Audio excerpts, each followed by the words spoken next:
ಕೇಂದ್ರದ ಅನುದಾನದ ವಿಚಾರಕ್ಕೆ ಸದನದಲ್ಲಿ ಕೋಲಾಹಲ, ಆಡಳಿತ ಮತ್ತು ಪ್ರತಿಪಕ್ಷಗಳ ನಡುವೆ ಮಾತಿನ ಸಮರ. ಸಭಾತ್ಯಾಗ ಮಾಡಿ ಹೋದ ಬಿಜೆಪಿ ಸದಸ್ಯರನ್ನ ರಣಹೇಡಿಗಳು ಅಂದ ಸಿಎಂ ಸಿದ್ದರಾಮಯ್ಯ.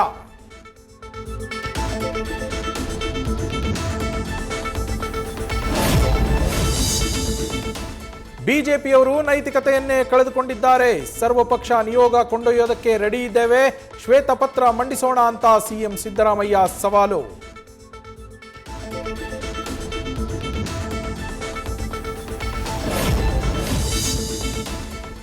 ಏನಾದರೂ ಕೇಳಿದ್ರೆ ಹಣ ಹುಡುಕ್ತಿದೀವಿ ಅಂತಾರೆ.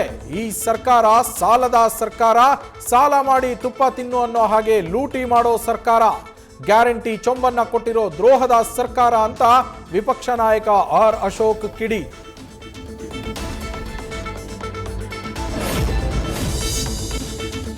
ಗೋಕರ್ಣದಲ್ಲಿ ಮಹಾಬಲೇಶ್ವರ ಮಹಾಗಣಪತಿಯ ದರ್ಶನ, DCM DK Shivakumar temple run, CM ಕುರ್ಚಿ ಕನಸಿಗಾಗಿ ಅಂಕೋಲಾದ ಬಳಿ ಆಂಧ್ಲೆಯ ಜಗನ್ಮಾತೆ ಜಗದೀಶ್ವರಿ ಮೊರೆ ಹೋದ ಡಿಕೆಶಿ.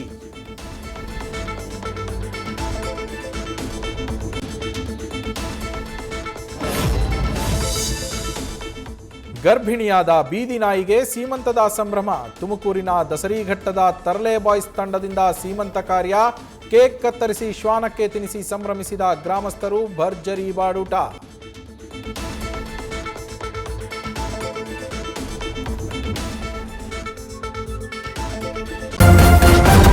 ನ್ಯೂಸ್ ಫಸ್ಟ್, ನಿರ್ಭೀತಿಯಿಂದ ನಿಮ್ಮ ಪರವಾಗಿ.